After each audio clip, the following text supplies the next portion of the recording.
The motion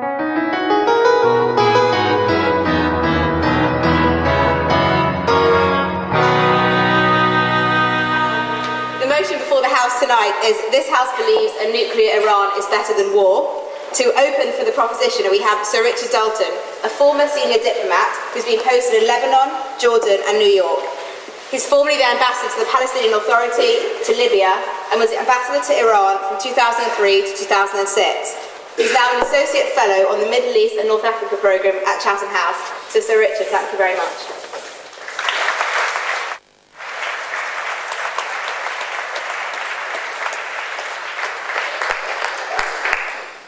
Thank you very much. It's great to be here. The last time I was in this room was for a debate on the legalization of marijuana in 1968. So not much has changed. In that time, of course, Iran has grown in significance as a regional power. The issue before this House is about its nuclear program. But let's not forget that it has a sense of mission in the world. It sees the survival of the revolution as a God-given necessity, and they see themselves as the vanguard of justice and freedom for oppressed peoples. The most precious value they have is the safeguarding of that revolution. And that is what makes them cautious about how they exercise their power, and it puts them primarily in a defensive position. Now, do you want another war in the Middle East, another war with unpredictable outcome? No. Do you want an Iran with nuclear weapons, thereby breaking a great hole in the defenses against proliferation of nuclear weapons, not just in the region, but by weakening the Nuclear Non-Proliferation Treaty elsewhere in the world? Answer, no. So it would seem that we have a major problem. And we do. It occupied 3 years of my time in Tehran. We presented a major proposal for negotiations to the Iranians in 2005, which they rejected, and the situation has not moved on. So should we be panicky? Answer, no. And I'll try to explain the rest of the time I've got why I think that caution in our responses, relying still on diplomacy while reserving the military option, is the right approach. Is there going to be a nuclear Iran? Answer, we don't know. Language like Iran is hell-bent on developing a nuclear weapon is misplaced if you look at the history. When I researched long-range security issues in the Persian Gulf in 1992, the prevailing wisdom was that Iran would get that nuclear weapon by 2000. It hasn't because of the technical difficulty, and more recently, it hasn't because of the sanctions which have impeded its development of sufficient enrichment capacity and various other technical issues. Moreover, the power of negotiation has not been tested because of the unimaginative, stilted, frankly constipated approach of the Obama administration in pretty well continuing the Bush policy of not engaging Iran on the strategic issues that are of concern to Iran as well as the United States. So it's wrong to assume the worst. That's my message. But let's say Iran is actually lying, that it can solve these technical issues, that it will enrich to the higher levels necessary for fissile material in defiance of its obligations of the inspection of its facilities, and UN Security Council prohibitions and so on. And let's say it is not persuaded by the extra sanctions that would undoubtedly be heaped on it if anybody got a suspicion that it had crossed the threshold of starting to enrich to the higher level required for fissile material. Well, the advocates of war would say, clearly that's the thing we've got to do. But I believe they, one, exaggerate the danger, especially to Israel. Why? Because they deny the rationality of the Iranians, that primarily defensive posture which I was referring to. Secondly, they grossly underestimate the damage that war would cause, particularly to the Green movement. We know from countless quotations by the people who are struggling for freedom in Iran, as people are in the Arab world to this day, that they don't want war. They think it would be the worst possible option. And they don't want to say that. They don't say that because they want the mullahs, whom they detest, to have a nuclear weapon. They say it because it would be the end of that movement for freedom and democracy. Thirdly, advocates of war underestimate what Iran would do. In fact, frankly, they underestimate Iran. They tend to think that it can be swatted, whereas in fact, you would get massive retaliation, you would get recreation of the Iranian nuclear programs that had been damaged, not destroyed totally, I believe, damaged in war. The people who know how to do it would not have been killed, and the Iranians would recover. Some experts say 3 years, some say 5. But the point is, you'd have to go to war again, because that first attack would guarantee that the ambiguity in what the Iranians were trying to do had gone, and that they were actually seeking to apply deterrence through having the ultimate weapon. Fourth, they brush aside, the advocates of war, international law. Now, we know where that ended us up in Iraq. Sometimes they define the red line that they believe should be crossed before war. They say, perhaps, well, it's a specific capability. Once upon a time, it was the capability to enrich, but that went by.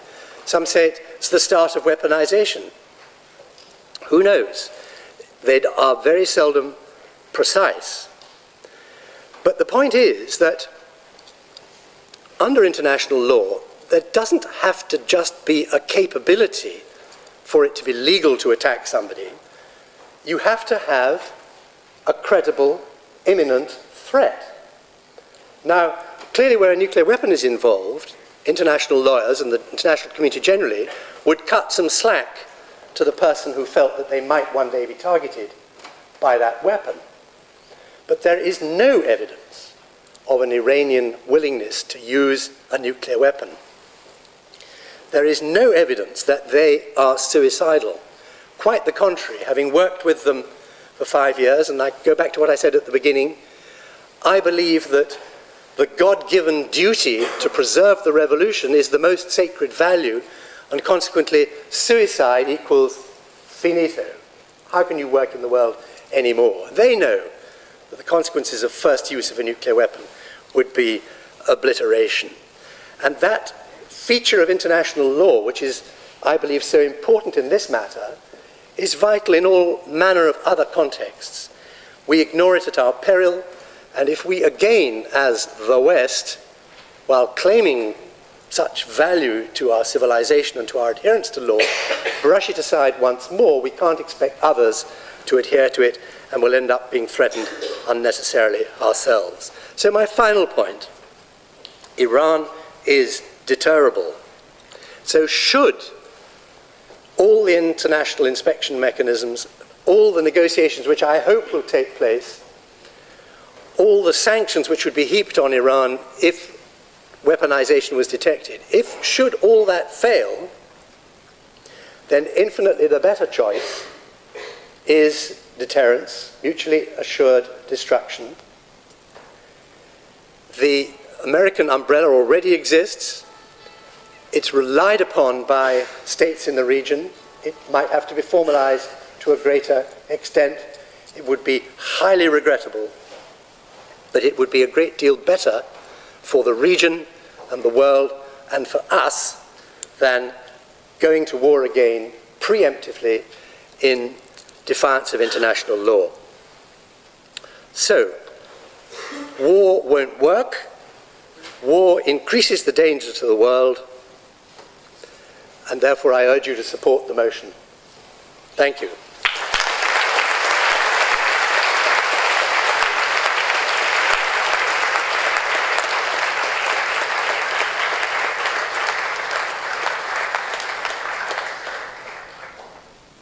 Sir Richard. To open for the opposition, we have Professor Mervyn Frost, who is the head of the Department of War Studies at King College London. He is currently on the editorial boards of the International Political Sociology and the Journal of International Political Theory. He serves on the executive committee of the International Studies Association and until recently was the chairman of his International Ethics section. So Professor Frost, thank you very much.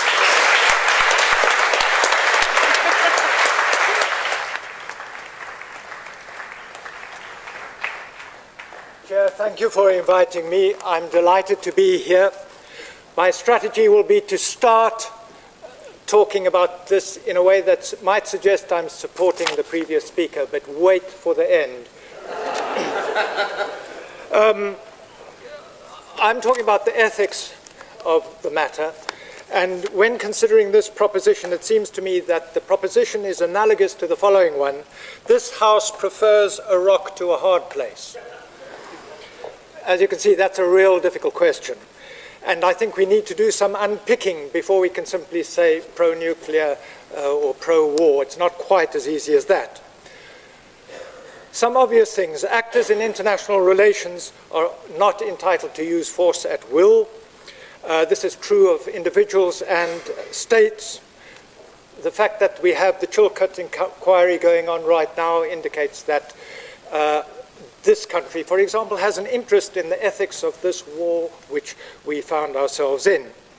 We see this kind of ethical scrutiny going on with regard to a whole lot of wars in the recent past: Bosnia, Kosovo, Afghanistan, Iraq, Somalia, Sierra Leone, and others. There are ongoing debates about this. Is it right to go to war from an ethical point of view?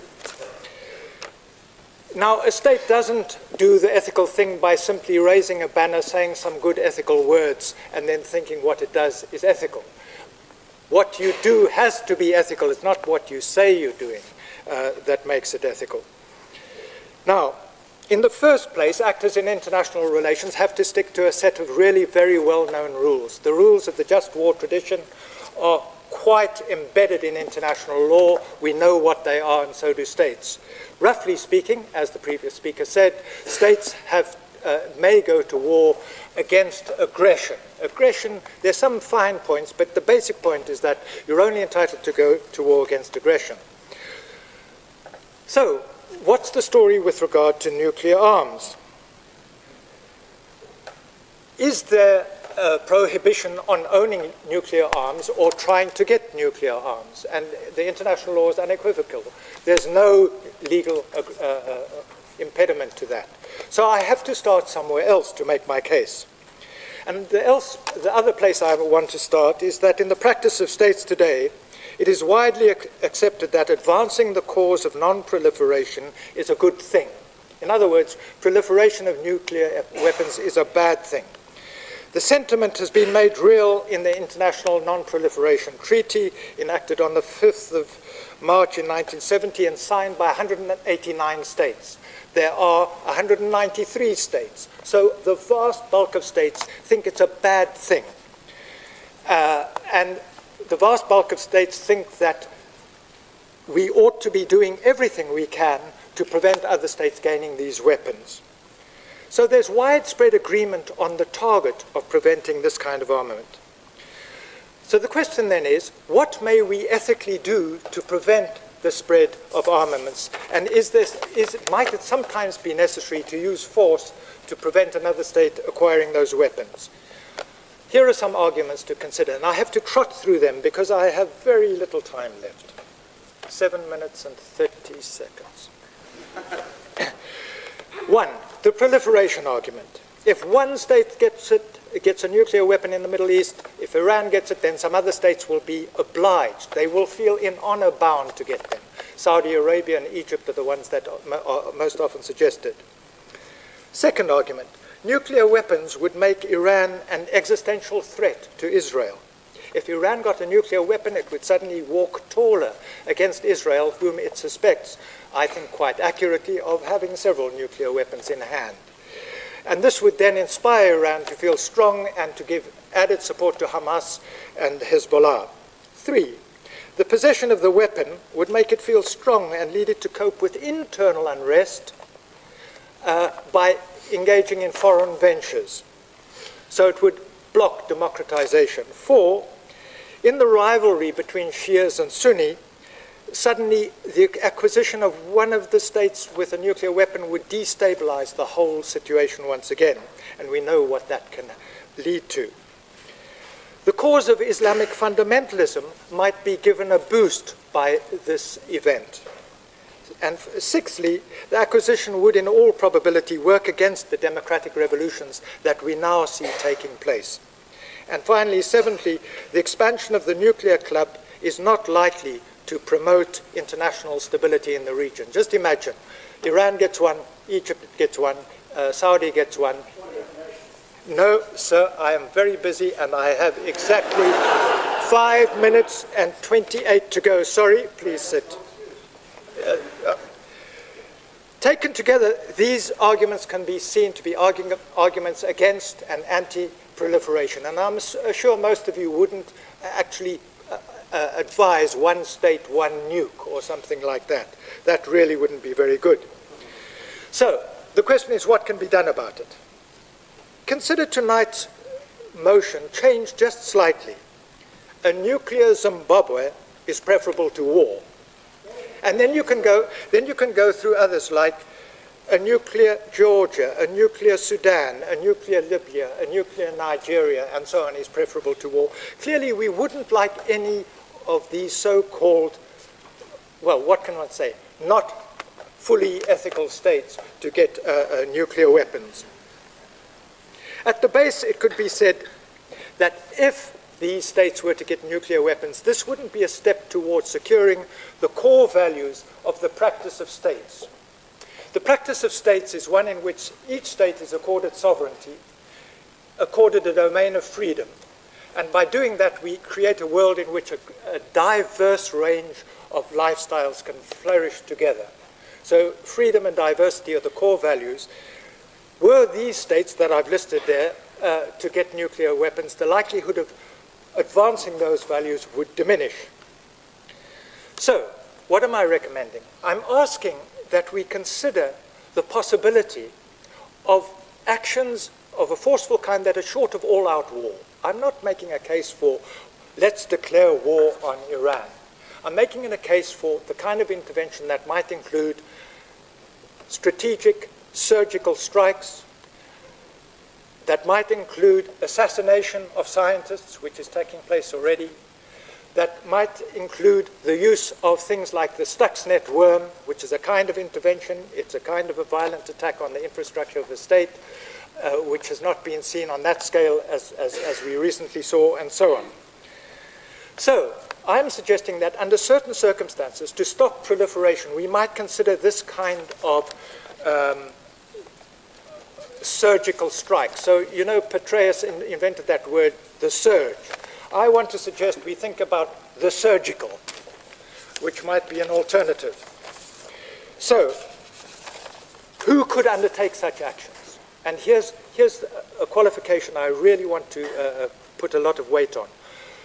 It wouldn't be appropriate for a single state like Israel to do something like that. It wouldn't have the authority. It wouldn't be appropriate for Britain or the United States singly to do that. The only organization that could grant authority for this kind of act against non-proliferate in order to avoid the proliferation would be the United Nations or a group of states in the region. So in other words, it's absolutely imperative that you have the right legitimacy between that kind of action. If you fail to have that kind of legitimacy, these kind of surgical strikes that I'm suggesting would have exactly the contrary effect to what you want. Instead of halting proliferation, they might then give an impetus to it. So I'm suggesting, in closing, that we make a case for using this type of instrument in certain circumstances if you can build up the necessary kind of authority and consensus on a wide scale in our global practice of sovereign states. Thank you. I'm done.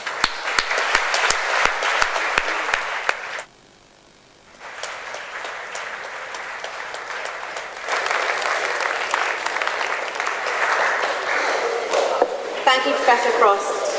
To continue for the proposition, we have Michael Smith, who is the award-winning investigative journalist who wrote the story of the Downing Street memos in 2005. He writes for the Sunday Times and the New Statesman on defence issues and has reported from Iraq, Kosovo and Afghanistan. So, Michael, thank you very much.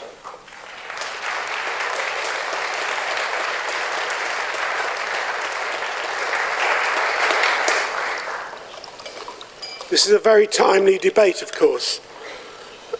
Events in Libya and Tunisia and Egypt, particularly in Libya, have shown us that while ordinary Arabs across the Middle East want to get rid of dictators, what they do not want is foreign intervention. What they want is to be able to make the decisions for themselves.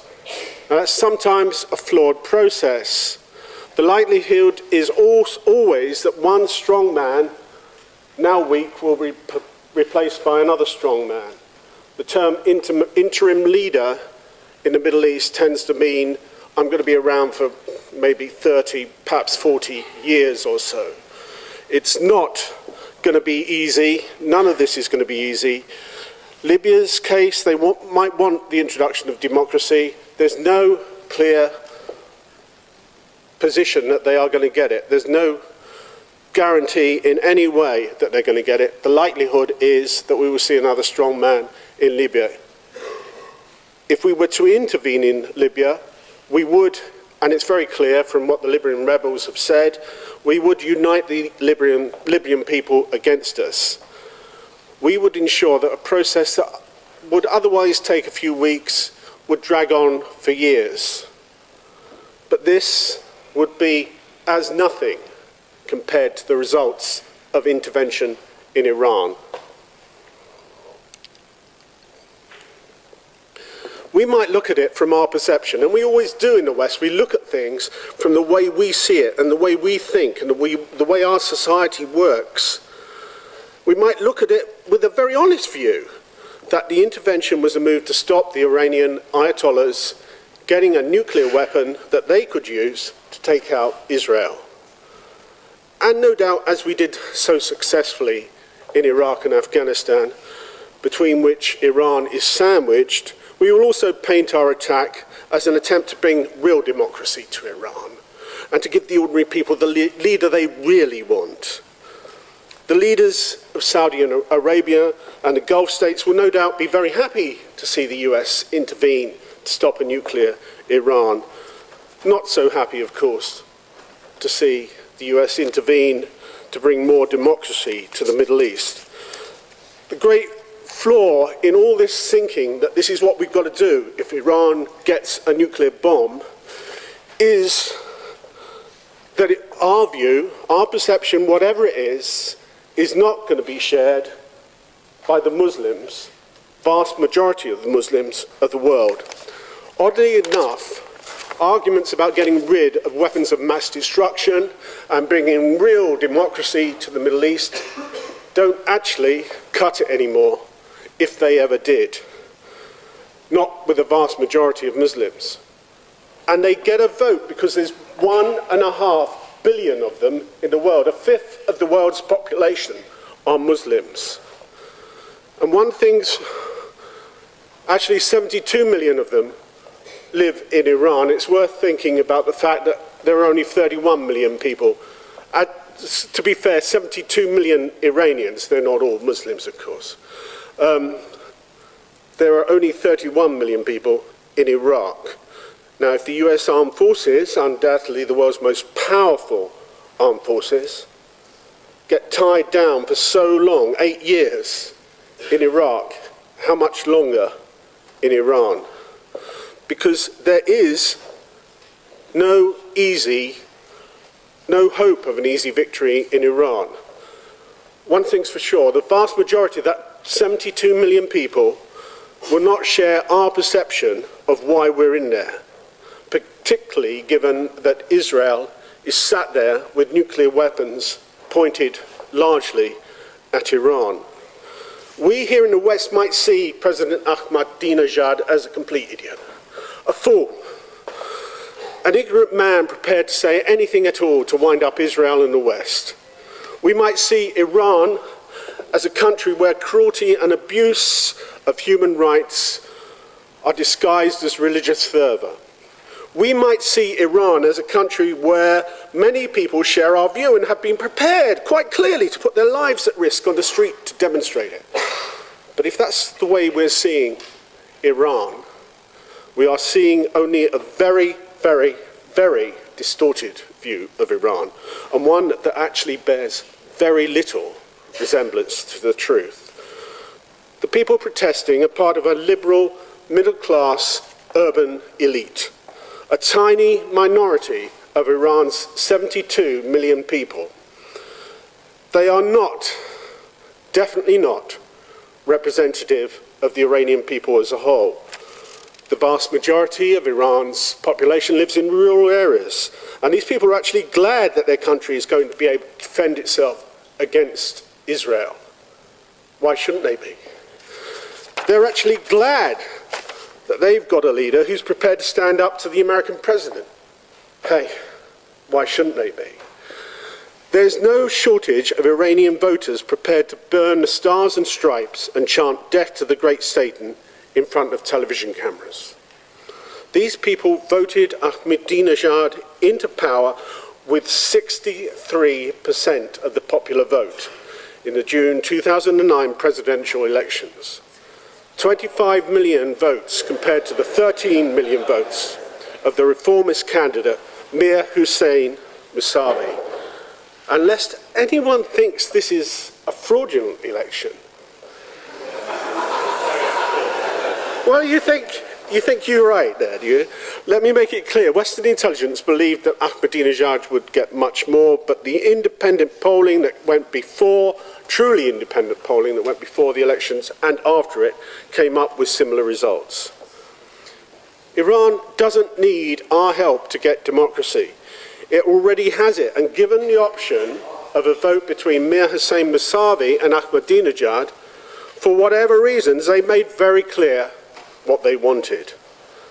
But that's not all, because in April 2006, President George W. Bush called together his military advisors. He was very worried about Iran and the situation in Iran. He wanted to find out what they could do, what sort of attack could they make on Iran to get rid of these nuclear weapons that they were clearly building. And I, incidentally, don't take the view that Iran is just building peaceful nuclear facilities. I absolutely believe that their aim, ultimately, is the nuclear weapon, because Israel has a nuclear weapon. They want a nuclear weapon, I don't doubt that. What do we do about it? The US defense chiefs made very clear that an attack on Iran would only serve to combine, forge the Iranian people together and make them back their leadership. Airstrikes alone would not be sufficient. And this is a fact, it's not. This is something, Mervyn, I'm sure will agree with me, it's a fact. Airstrikes alone will not be sufficient to get rid of the Iranian nuclear program. It would need a land intervention, and that would almost certainly prove disastrous. Not only would the attack be resisted immediately by 500,000 Iranian armed forces, who include 125,000 religiously fervent pro-regime Islamic Revolutionary Guards. The bulk of the population, and this is the US defense chiefs, it's not me, it's the US defense chiefs, the bulk of the population would unite against the invaders. Bob Gates, the US defense secretary, who's on record as saying that any future defense secretary who advises the president to send another US army into Asia or the Middle East should have his head examined. He's right. Iran has the capability not just to tie down any invading troops, but to launch a wave of terror attacks across the Middle East and into Europe that would make that would make Al-Qaeda look like restrained amateurs.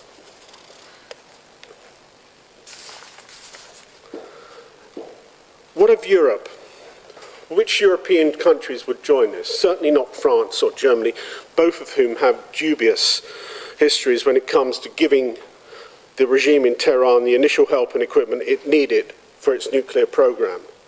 What of us, denounced by the Ayatollahs, with a good deal of logic and humour as the little Satan? Given the recent defence cuts, I think they should probably downgrade us to the very tiny Satan. But nevertheless, it's not how we're seen by the majority of Iranians. There's a popular Iranian novel turned into a television series called My Uncle Napoleon.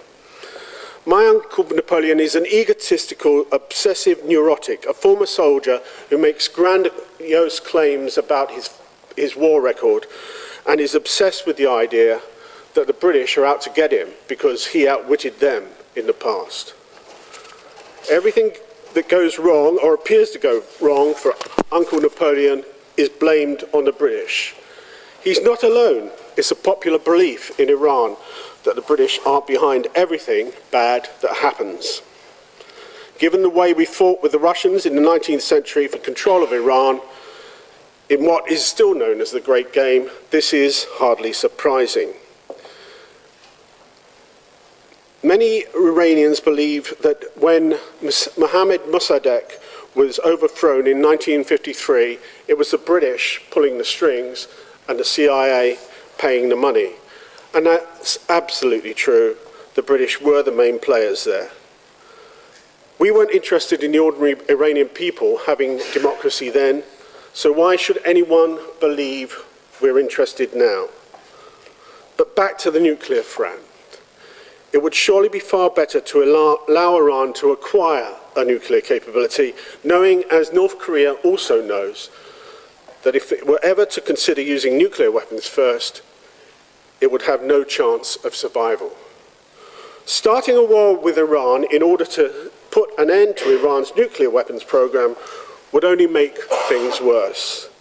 It would force the Iranian leaders' backs against the wall with completely unpredictable consequences, all of them very, very bad. Any invasion would only bind Ahmadinejad's regime and the people of Iran tighter together. It would be an absolute disaster.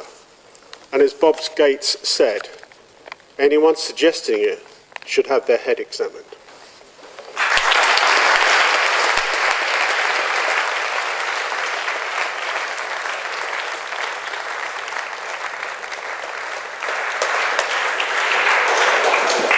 Thank you, Michael. To continue for the opposition, we have Dr. Alan Mendoza, who is the co-founder and executive director of the Henry Jackson Society. He's an acclaimed speaker on topics of foreign policy, particularly concerning the transatlantic relationship, the Middle East, and Russia. So, Dr. Mendoza, thank you very much.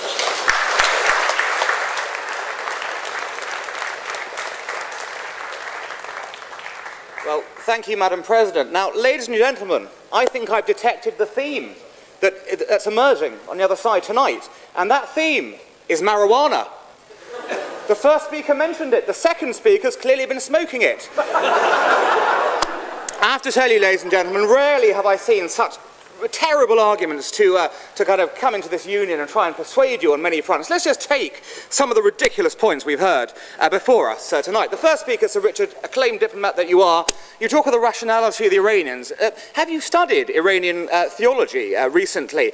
You will, of course, know, if you do, that the Iranians are not rational in their religious beliefs in most terms. They are, in fact, millenarian Shiites, which divert from established studies in Qom and Karbala and Najaf, and instead you have a school in Qom which believes in rule by jurists, which is basically rule by whoever's in charge, who's made it up in that sense. It's entirely a different Shia school to what happens in Iraq. It's an entirely different Shia school to many other branches. And the belief is, of course, multifaceted. There are lots of talk of martyrdom. There is talk about the return of the hidden imam. All these issues come to the fore quite regularly in Iranian political life. Recently, the commander of the army spoke of martyrdom and how he wished to be a martyr and bring the armies of Iran in into the fray in that way. We've heard Ahmadinejad himself muse that maybe he has to widen the paths of Tehran to allow for the return of the Imam in this way. It's not very rational, is it, Sir Richard, really, in this term? You may. Is that substantially different from the views of many evangelical Americans who believe in the last days? A shameful comment, sir, because, I'll tell you, it's a shameful comment, sir, because evangelical Americans are not threatening to wipe other countries on this earth off the face of this earth, as the Iranians have done to Israel. And that's why it's a shameful comment. Now, let's look at several other points that were made. No, hold on, I must continue, please. We may take you in a moment. Now, let's look at some of the arguments from the second speaker. Now, they don't want foreign intervention. Says who? Says you? Well, okay, I've been speaking on Skype to people in Libya, Iran and Benghazi who do want foreign intervention, so it's difference of opinion there. I think the ones being shelled by Gaddafi, for example, are in a better position to take that than you in London from that point of view.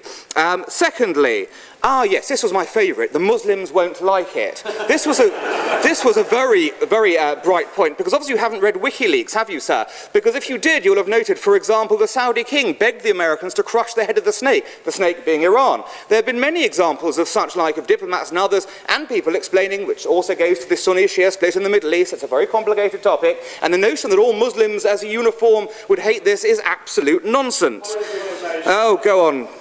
I say that Saudi Arabia and the Gulf states would back it, and I have no doubt that they will. You said 1.2 billion Muslims wouldn't back it, and there's your point. 5 billion Muslims. Even worse. No, I said the vast majority of Muslims would not back it, and they won't. Well, once again, sir, this is your conjecture, and I think, as that point makes clear, it is a far more complicated topic than that sweeping statement would suggest. But let's move to our argument, to go back to this point, because we have, of course, the motion before us about this House would rather a nuclear Iran than war with Iran. Now, let's get one thing clear. No one on this side wants war with Iran. All of the people on this side would agree with Sir Richard that we want to exhaust every possibility, diplomatically, in terms of sanctions, in terms of covert action, whatever we might do to stop this from happening. We're not talking about war with Iran today. We're talking about war with Iran if we're at the 5 minutes to midnight point and all other options have been exhausted. I mean, there is an argument suggesting we may already be at war. As our first speaker already mentioned, there has been a sort of ramping up, a surging up of the surgical actions, the Stuxnet, for example, various targeted assassinations. Well, someone's clearly at war with Iran if we're already bumping off some of their citizens and launching cyber warfare against them. So there is an undeclared state of war already. But let's look at some of the arguments in terms of the issues of containment. And the key argument on that side is, don't worry, if Iran goes nuclear, it's going to be okay, we can deter and contain them. Well, I'm sorry, once again, this is based on your conjecture. You've talked about the rationales, we've argued that. You've talked about what may happen, mutually assured destruction. But there are many problems with containment. It's not really as simple as saying, don't worry, we've got nuclear weapons, we'll be able to sort them out. Now, firstly, we don't know what will happen if Iran gets nuclear weapons. It's an unknown. We do now have some of the statements they've made and the type of regime that they are. We do know that they have threatened other nations in the area, wiping off the map. We do know that they fund, actively so, international terrorism in the form of Hezbollah and increasingly Hamas. So we know they're capable of doing these things. We know that they also subvert, hang on one second, I'll take you in a moment, that they also subvert neighbours, and they've intervened in Iraq. They've intervened in Afghanistan, as has been made clear by American and British commanders who've encountered either Iranian arms or indeed Iranian support for such measures. Did you want to come back on that? I wanted to clarify what you said by capable, because I would contest that they are not capable of using a nuclear weapon against Israel. They might be capable of threatening Israel, but there's a distinction there. Well, okay, but at the moment that's an unknown, as we've all discussed. But the point is, we have to go on some kind of past behaviour, past form. When someone says they're going to do something, it's reasonable and sensible to assume they might well do it. And that's the point of this argument. Now, let's continue with the points about containment. What's wrong, firstly, with a nuclear Iran? Well, we're going to argue quickly on two specific points. Firstly, a nuclear Iran will undoubtedly lead to a very unstable Middle East. Yes, we have the undeclared Israeli capacity there, but when states develop nuclear weapons quickly, firstly there's a pressure to increase their stockpiles to prevent the possibility of those nuclear weapons being taken out in some way, shape or form. But also, on a secondary point, the systems haven't been built up yet for how you handle nuclear weapons in a region, an unstable region.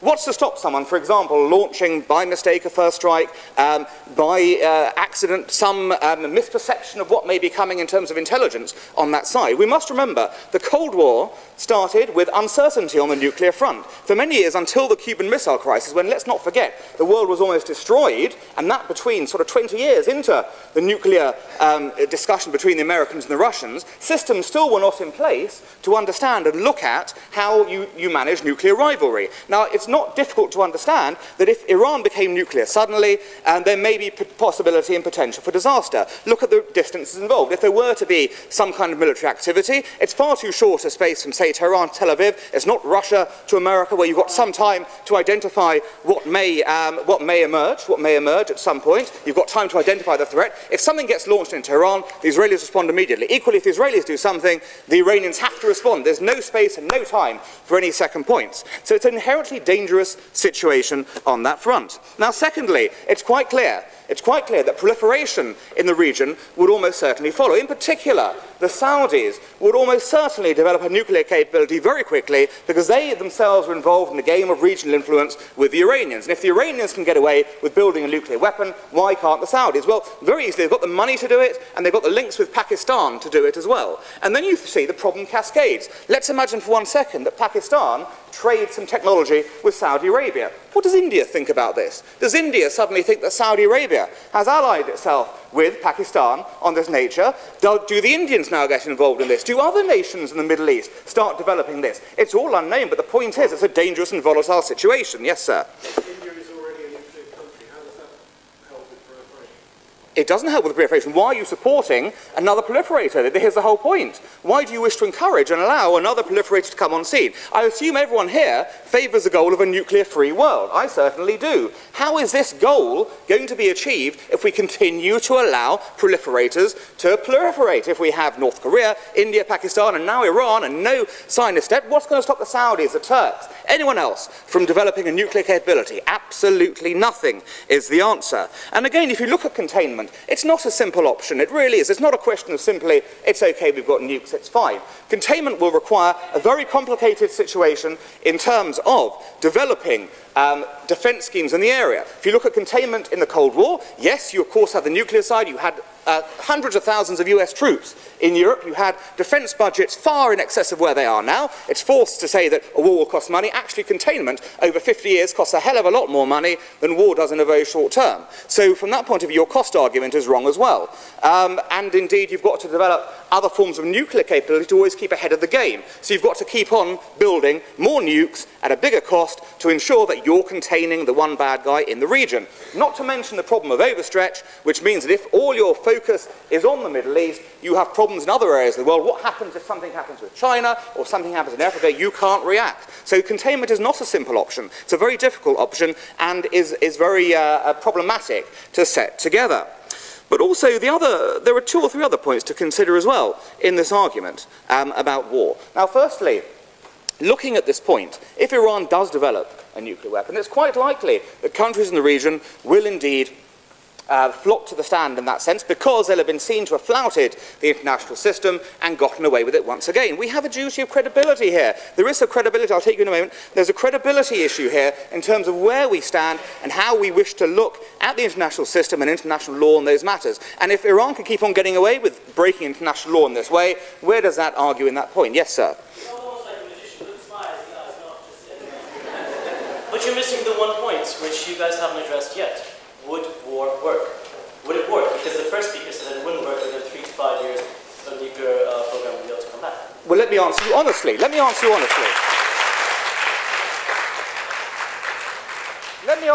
on this point. They say it wouldn't work. They don't know. We don't know if it would work either. And there's a truth in that. Every operation is risky. You have to look at the capabilities of what you're facing, what you might wish to do in that war, and whether that war is limited in scope or whether you intend to go further, as might be advisable in this case, and go for a notion of regime change. To give an example, the argument here is retaliation would be severe. Well, it might be severe, but actually you could make a case for saying, well, if that's the case, if we know that they're going to retaliate hard, which we assume assume they would, but there have been times, as you will know, when Iran hasn't retaliated hard in that sense. I shall do so in a moment, sir, but I've come all this way. You'll give me a moment, please.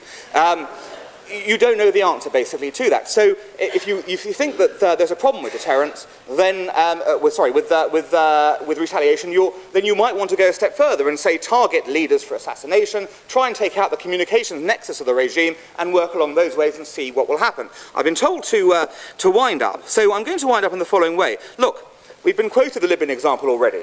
Obviously, that makes sense, resonant here at the moment in terms of bringing Libya up. But I think you draw the wrong analogy from Libya. Really, Libya and Iran are two very similar regimes in terms of the human rights abuses that are committed there, the kind of millenarian tendencies of their leaders to do unusual things at various times, their support for international terrorism. Libya, Iran, it's very similar in that regard. Now, imagine Libya with nukes for one moment. Crazy, but Colonel Gaddafi was developing them. He was getting some way down the path to doing so. Here we have a similar regime that wants to develop these in this way. In many ways, it's a more dangerous regime than Libya because of the strength of the system, the 35,000 besieged militia that can be drawn at any one moment to crush opposition at any time in the streets, the mass rapes that occur in prison, shocking tales of young... You think not, sir? You think not? I've got a story here in the Times with a 15-year-old boy raped repeatedly in prison, excrement shoved in his face. Shame on you, sir, for saying no. And one final point. Let's finish on one final point. If you think that my arguments are crazy for this 1 minute, for one moment, and that Libya and Iran may have sort of no similarities, I want to point one thing here. I have here in my hand an article that Sir Richard wrote in the Telegraph on Sunday. We must stand ready to intervene in Libya. So Sir Richard wants to go to war with Libya, which doesn't develop nuclear weapons, but he doesn't want to do so in Iran. Thank you very much.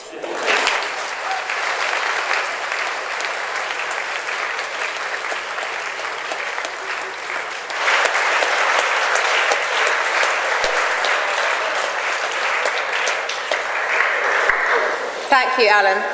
It seems like you're all bursting to make points, and now is your chance. Please keep your speeches to 1 minute long, and when you stand up, state your name and college. Do I have a point in proposition of the motion? Simeon. Simeon Wallace, Magdalen College.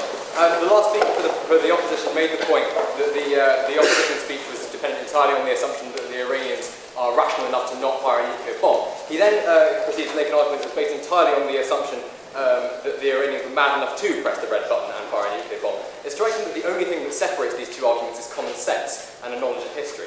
Also, I found the fact that you accused the gentleman on the proposition of making some sweeping generalisations and then proceeded to base your argument on what struck me as an incredibly reductive reading of Muslim theology and Iranian national politics.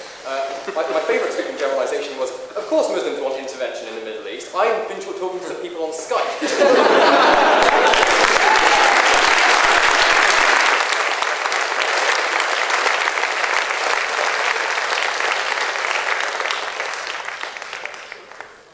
Opposition? Yeah, at the back there. I would like to sort of concede this marijuana thing and say, should Iran nuclear weapons? And I reply, are you high? We're talking about a state where you have a president who, I'm not going to provide a proposition statement here, there is political suppression in Iran. I don't think that man who states that Iraq, I'm going to get this right, Israel should be swiped off the face of the earth, that the Zionists should be pushed back into the sea. This man should not be given 70 megatons of fissile material to play with. Like, we have an Ayatollah who brandishes weapons, who again states that the Zionists do not deserve to exist. An entire nation based on a backward, fundamentalist Islamic view of the world. Not what many Muslims think, again, as Prophet said. I think Iran has the wrong view of Islam. And to say that, like, we should let them have nuclear weapons and not intervene such a standard, while they make the entire Middle East a hotbed for, like, nuclear war, it's really just absolute madness.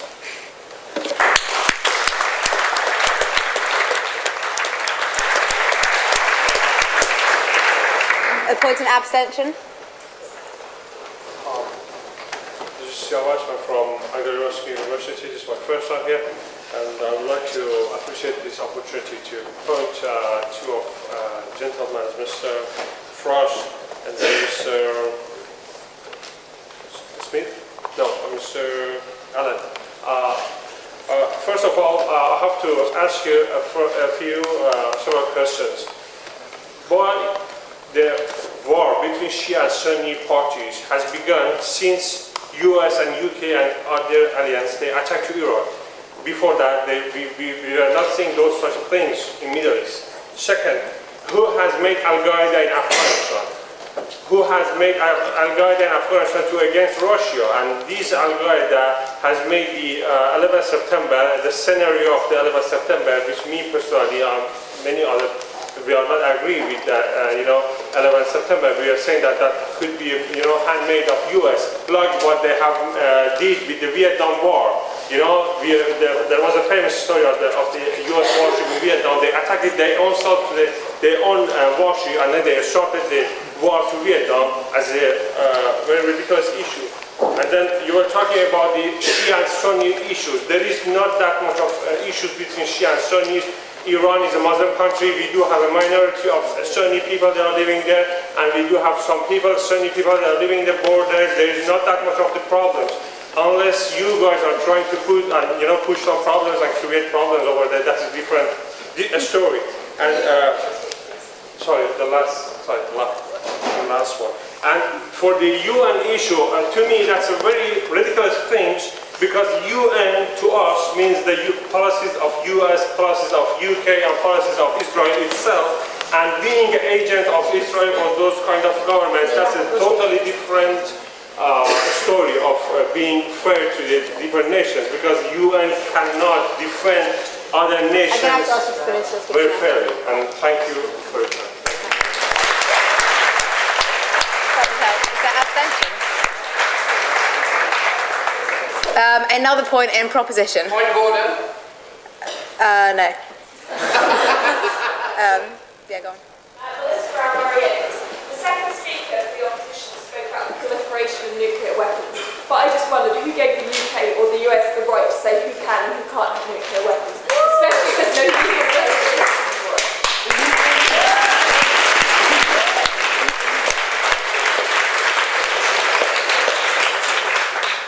Point in opposition. Go on, Albert. Okay, I'm not going to give my day to the Iranian government. You know what it is, James.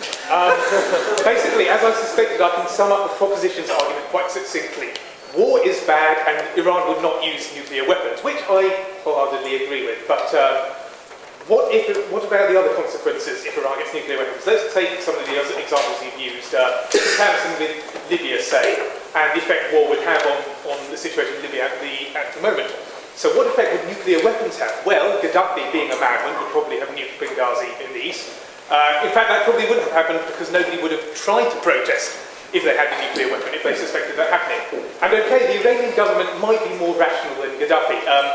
Just an aside, some of the strange beliefs of Iranians I've encountered include that Margaret Thatcher was behind the Iranian Revolution. Yes, blaming Britain for everything. But the Green Movement would suffer under nuclear weapons because there'd be fear. They wouldn't be able to come out and protest, and the regime would have full power over them. And I mean, let's look, okay, it's only the middle class, but the people in the countryside are being paid by the socialist government of Unidad to support him. Once he's got nuclear weapons and firmly in power, they can do nothing to get rid of him and just have to wait for a reformer like Gorbachev in the Soviet Union.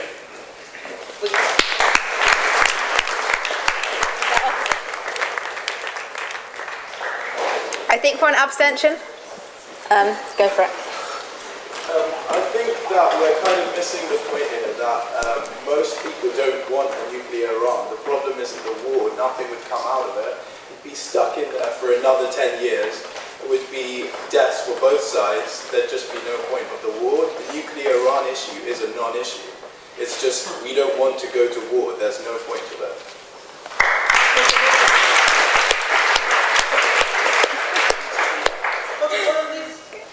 Please stop shouting at me, everybody.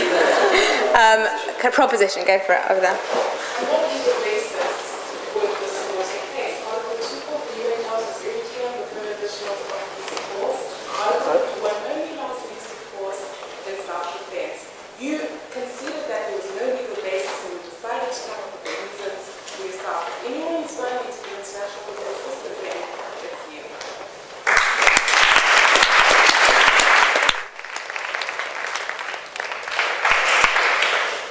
point in opposition? Do you want to point in the back? No? No, go for it. I think the argument being made by both sides has a slight flaw here, is that we assume that we can have a nuclear Iran without having a war. I distinctly feel from these statements that have come out of Tel Aviv, and the fact that pretty much everybody in the Israeli Air Force has a picture of two F-15 fighter jets flying over Auschwitz on their wall, with the idea being, never again will we ever let someone try anything on us before we use force. I've got a feeling that if Israel solemnly believed that Iran was going to get the bomb, Israel would strike first with everything it had, which would involve potentially, I don't think the Israelis would have any problem with nuking the reactor site of Qom if they thought that was what it would take to stop Iran getting the bomb. So I don't think we can choose between the nuclear Iran and war. We can either choose between having a nuclear Iran and a war, or a war and perhaps avoiding a nuclear Iran.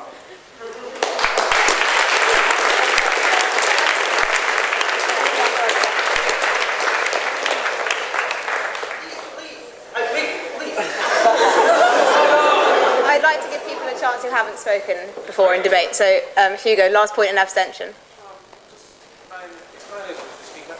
Ladies and gentlemen, I really, really wish that the proposition before this House was the options available.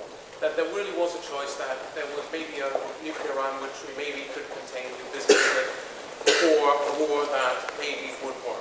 I entirely agree with the previous speaker that the choices are a war with Iran before it gets a nuclear weapon, which will result in long, malignant, chronic horror all across the globe, versus a war with Iran when it has a nuclear weapon. And I would add, which will be too horrible, which will also be too horrible to contemplate. And in the support of that point, I would say that anyone who supports that glib, facile equivocation of Iranian leadership with American evangelicals should blush on the way home tonight. Mahmoud Ahmadinejad belongs to a sect of Shia Islam which is considered so radical that the Ayatollah Khomeini banned it. There are rallies in Tehran where nuclear mushroom clouds are considered their symbol. Please be serious, vote in abstention, realize the extent of the pickle we're all in. This is not academic. Thank you.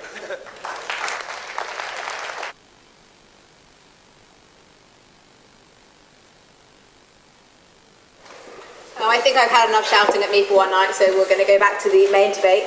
To close for the proposition, we have Professor Scott Lucas, who is Professor of American Studies at Birmingham University and editor of the Journal of American Studies. He's a specialist in British and US foreign policy and has written several books, including Divided We Stand, Britain, the US and the Suez Crisis. So, Professor Scott Lucas.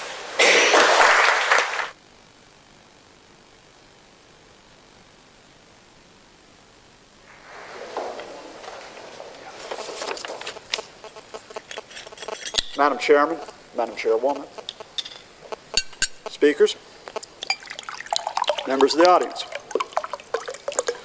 My daddy was a preacher who used to go out on the streets and help fallen people. People in disrepute, people in trouble, people who spoke too fast but came to no conclusion. He called that the Mendoza syndrome. One night, my daddy met a person who was the worse for wear underneath a lamppost. And being the preacher he was, he said, "Can I help you, sir?" And the rather inebriated gentleman says, "Well, I seem to have lost my car keys." And my daddy says, "Well, you know, where exactly did you lose them? Here under this lamppost?" And the fellow said, "Oh, no. I lost them way over there by that tree in the dark." And my dad said, "Well, why are you looking here?" And the drunk fellow said, "Well, the light's better here." You see, I have the feeling that the light has been better here with the false light of saying, let's talk nuclear weapons, let's talk war, when in fact, the issue that is in the dark, but that should not be in the dark, are the rights that are being sought, the justice that is being sought, the basic humanity that is being sought by 75 million Iranians. That to talk of nuclear weapons is not the primary concern for the vast majority of these people. To be told that they will be annihilated, or that some of them may be annihilated because someone thinks they should not have nuclear weapons, is certainly not their priority. Their priority is to live their lives in peace, freedom, and with the basic rights that we enjoy in this chamber. I want to bring that issue out of the dark, but before I do, it is incumbent upon me to deal with the two parts of the motion. It is incumbent to do that because the opposition has not done so. The nuclear issue. I would love to deal in hypotheticals. In my hypothetical world, I'm 6'4". I drive a Ferrari, and my wife wouldn't be nagging me to take the rubbish out.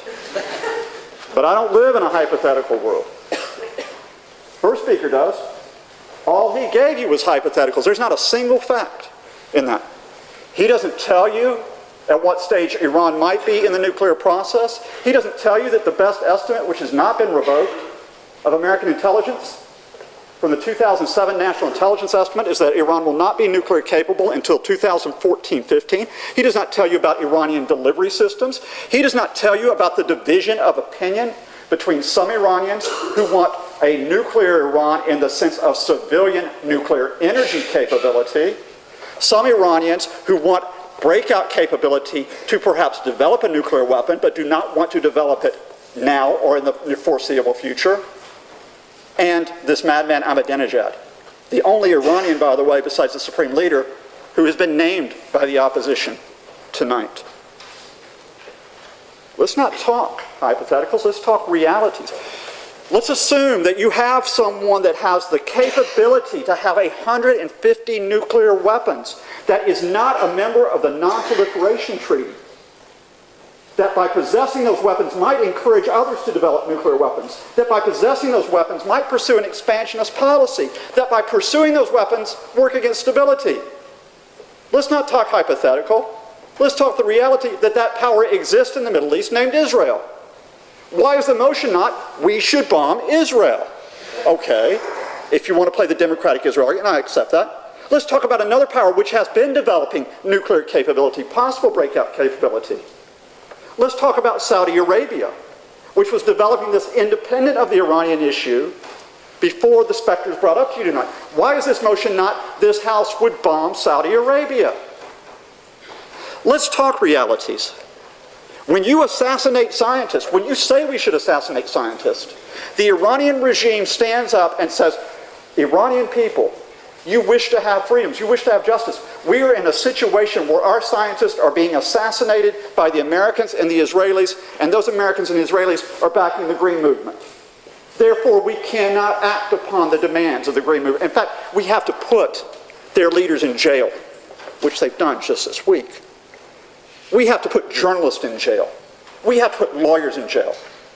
Because if we don't, more scientists will be assassinated. Let's talk about the realities of the first speaker's argument. Surgical, I'm going to have a word. I'm going to call it surgical. We like surgeons. They're nice. They cure people. That's good, right? That guy on House, that House fella, he limps a bit. He's kind of cranky, but we like him. Why don't we call him preemptive Dr. House? You know, smash up the patient a bit, wham on his head a bit, and then say, maybe that'll cure you. Do you feel better? It's a preemptive strike that was being advocated by the first speaker. The same preemptive strike that was pushed by the Bush administration against Iraq for the years before 2003. The war that he criticized in the opening minute of his speech. Let's talk the war issue. War is not surgical, so what are the rationales for it? Second speaker for the opposition says, well, the Saudi king wants war. Not the Saudi people. The Saudi king wants war. Let's let the Saudi king have his war. The Saudi king, a Sunni Muslim, facing a Shia Muslim system, facing issues of regional power, who says, go ahead, go ahead. You know, rough them up a bit for me. That's it. The Saudi king is behind it. The second speaker says, well, you know what? I'm going to talk about credibility in international law. To be credible in international law, we have to carry out a preemptive strike against a system which is not proven at this point to be a nuclear threat, which is indeed an action which is against international law. Welcome to Paradox. Let's talk about the rationale, which is that in fact, evangelical Christians supposedly don't want to destroy other states, but the opposition does. Point blank, they want the war. And to do it, they will take an organization called the United Nations, set up to avoid war, to resolve conflict peacefully without the use of bombs, and they will pervert that organization to sanction what they're doing. 3 minutes left, though, to come in out of the dark. In the last 20 months, despite all the repressions of a system which has used unjust jailings, which has used torture and abuse, which has stifled journalism, broken down communications, despite all of that, there are Iranians who don't go around talking about millennialism and some hidden imam and crazy systems like that. They talk about security for themselves and their children. They talk about the basic right to vote in an unmanipulated election. And here's the big stinger. To get that, they don't say, to help us out, why don't you come in and use your aerial power on our leaders? Shireen Ebadi, Nobel Prize winner, activist, lawyer. If you use this, if you do this, you will destroy what we are trying to do. People from within the organization. And let me come clean now. I've had the good fortune, because I work with a staff on a website called EA Worldview that has covered the Iran situation day in, day out for the last 20 months. And I have used Skype. It's useful. You know, don't knock it. But I've talked to a lot more Iranians as well. I've got Iranians on my staff. A lot of them can't be named for security reasons.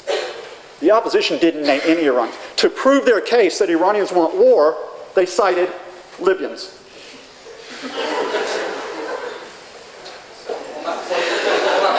You didn't cite Libyans. Yeah, tell me. What? I'll break up your poor man's Billy Graham. No, point, not speech, point. Just 1 second, let me use my point is, you're saying, firstly, you seem to be disagreeing with your fellow speaker about the relocated election. Not a point, gone. 41 seconds left. Let's get to it. You didn't debate, sir, you rambled. There's a difference. No.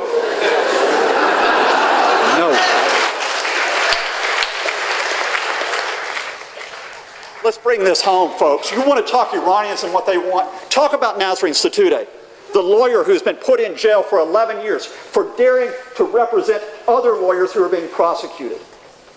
Talk about Majid Tabakoli, 9 years as a student activist because he called for basic rights. Talk about Mir Hossein Mousavi and Mehdi Karoubi, who are in detention right now. Either in a prison or in a house controlled by the Revolutionary Guard. None of those people have advocated intervention regarding the nuclear issue. In fact, they have advised against it. Poor man's Billy Graham? I'm in the last minute. Poor man's Billy Graham, wrap up. You know what? I don't mind being a poor man. I don't mind being a poor man when we talk about basics here. What I object to is people who don't deal with those issues, who use flammery, who use diverting arguments, who try to tell you that war is peace, and I know exactly who brought that up 60 years ago, and he's still relevant today. You care about what happens in Iran? You care to know what Iranians really think and what they want? Get beyond the nuclear weapon false light. Get beyond the false supposed brilliance of war. Because if you do not, you will leave the important issues in the dark. That is why I must ask you to vote for the proposition. Thank you.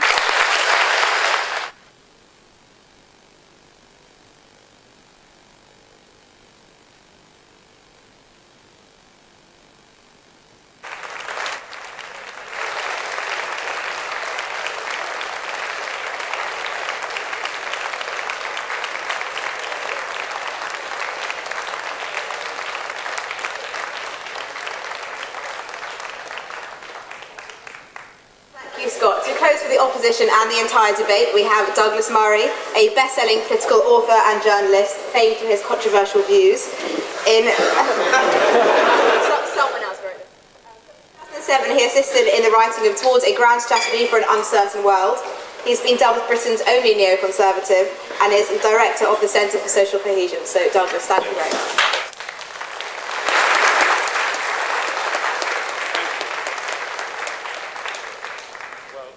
Thank you for that warm introduction, and it's a great pleasure as always to be back at the Cambridge Union and to be debating alongside my friends, comrades, colleagues, and against such distinguished opponents from the world of British diplomacy, British journalism, and a fine example of current British academia. All three distinguished men in their field, three wise men, they should have come in cloaks. Three men who, between them, demonstrate why Britain is a second, currently slipping to a third-rate world power. Because what you have heard tonight wouldn't stand up to the briefest overview. Sir Richard, distinguished diplomat, said all these years after international negotiations have been going on that the power of negotiation has not been tested. He said that this side underestimates Iran. I can assure you, Sir Richard, we do not. He said that we exaggerate the threat to Israel. Again, I can assure you we do not. He said that it wasn't Iran that all these years pursuing nuclear technology has been brushing aside international law, but it was this side of the debate. He further said, and I can barely say it with a straight face, so I don't know how he managed, that there is no evidence of an Iranian desire to use the bomb. He then talked, of course, about mutually assured destruction, without mentioning that it, to some people, sounds like a great idea. The regime in Iran has hardly been seriously mentioned tonight. I'm pretty simplistic in the way I would do even the first analysis of a nation. But I tend to think that you can tell quite a lot about a government by two things: what they say and what they do. What they say in Iran has been brushed aside by Sir Richard and his eminent colleagues. It's been brushed aside as it were, a detail that President Ahmadinejad has talked about wiping from the page of history a UN member state, and that the so-called moderate who ran against Ahmadinejad some years ago, Mr. Rafsanjani, said that after all Iran only needed one nuclear bomb to deal with the Israeli problem. They ignored the fact that the supreme leader, Khamenei, has said exactly the same thing. And then what they do, which is that Iran is acting now, as it has been for years, as a regional destabilizer. Destabilizing Syria, destabilizing the Lebanon, funding the terrorist movements of Hezbollah and Hamas, who, not content with expressing their genocidal intent towards Israel and trying to fulfill that desire every day, have also managed to wreck our friends' best chances of democracy in Lebanon. So that's what they say and what they do. The other side this evening seems to think that an Iran with the bomb would be preferable to a war with Iran without the bomb. Regional proliferation in the Middle East is not a small issue. A Middle East, as Dr. Mendoza said, in which everybody had a nuclear bomb, would be a system of détente, which I think we can probably say with some certainty would break down fairly swiftly. But would the Iranian regime I've just described be weaker or stronger once it was a nuclear power? I think we can agree on both sides of the House it would be stronger. Now, would the regime, which has spent again recent weeks, as it did in 2009, rounding up opponents, rounding up, shooting, torturing and raping your fellow students there in Iran, Sir Richard objected to Dr. Mendoza's description of mass rapes. I asked him what mass would be in his opinion. He said millions. I'd love to find out what Her Majesty's Diplomatic Service's level of toleration of mass rape is. Hundreds, thousands, whatever it is, but it was nonsense to mention it, what is happening to your fellow students. Do you think that the Iranian regime that is doing that is violating and trampling on every right of your contemporaries in Iran, would be weaker or stronger in power once it was also a nuclear power? I think that I think I've had enough. Hardly needs to be raised as a question. Now look, it hasn't come up very much tonight, but it should come up. Israel. This motion that this House would rather have a nuclear Iran than war, and the support I think I've already sensed for our opponents here tonight, suggests to me, and it would to many other people, that we are very grateful that this House doesn't have a say in whether or not Iran will become a nuclear power. And what's more, very grateful that Britain, and I hate to say this in front of a diplomat, but Britain has itself absolutely no way of stopping this. This is a theoretical question raised by theoreticians in an abstract manner because it doesn't matter to you. And perhaps it shouldn't. Perhaps it shouldn't matter at all. But I will not leave this debate tonight without mentioning the people it matters to most, which is the people of the country that successive leaders in Iran have said they will erase from the page of time. Leaders who deny the last Holocaust whilst saying they want the next. I was speaking to a friend of mine just yesterday, whose father was a Holocaust survivor, and he said to his father one thing before he died: what one lesson would you take from the Holocaust? And he said, I take this lesson. When someone says they want to annihilate you, believe them. Don't think they're joking. Don't think they don't mean it. The Israeli people have reason not to want or need you and your opinions on their future. In 1973, when Israel, 6 years after the previous attempt to annihilate it as a state by its neighbors, once again saw its neighbors' armies amassing on the borders, the Israeli government wanted to strike preemptively to stop that war. They didn't. They didn't, among other things, because they knew that if they did strike preemptively, America would not provide them with any munitions. Kissinger said this himself afterwards. So they waited, and they were attacked, as they knew they would be, and they lost many good people.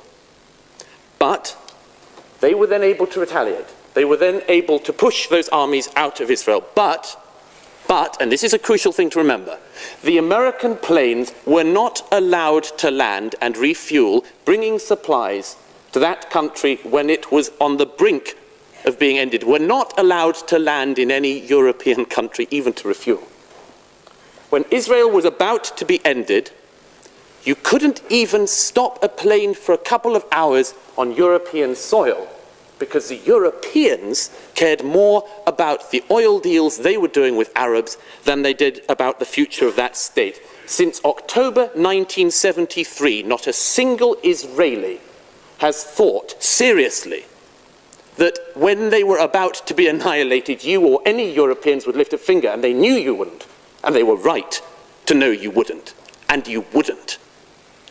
When Israel is pushed to the situation it will be pushed to, of having to believe they mean it, and when every bit of jiggery-pokery behind the scenes runs out, and when the UN and distinguished figures have run out of time, and Iran is about to produce its first bomb, Israel will strike.